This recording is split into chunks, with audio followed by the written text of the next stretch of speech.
le fait que beaucoup d'États acceptent par principe des dollars au même titre que de l'or pour les règlements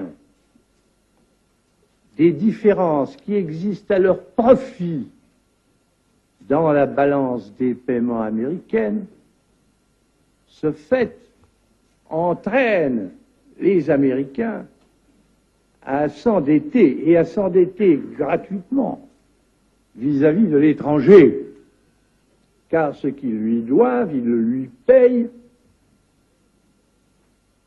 tout au moins en partie, avec des dollars qu'il ne tient qu'à eux d'émettre.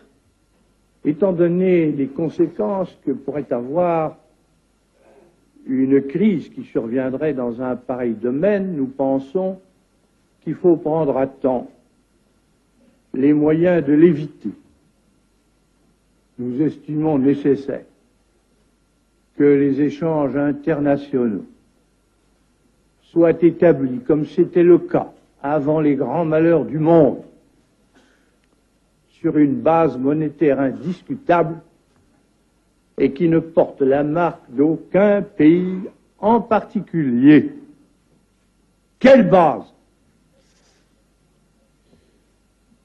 En vérité, on ne voit pas qu'il puisse y avoir réellement de critères, d'étalons autres que l'or.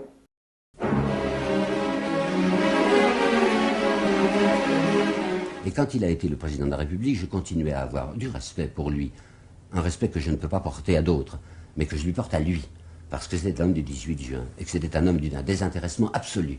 Mais je regrettais que cet homme ne s'occupât jamais de ce qu'il appelait lui-même l'intendance, et qu'il a laissé des traitements en France totalement ridicules. Enfin, j'avais interrogé il y a 2 ans le facteur de l'endroit où j'habite pendant l'été, et quand ce type m'avait dit qu'il gagnait 430 francs par mois, comment voulez-vous qu'un homme qui était marié vive avec 430 francs par mois? Eh bien, c'était sous De Gaulle. De Gaulle ne s'intéressait absolument pas à la condition des Français.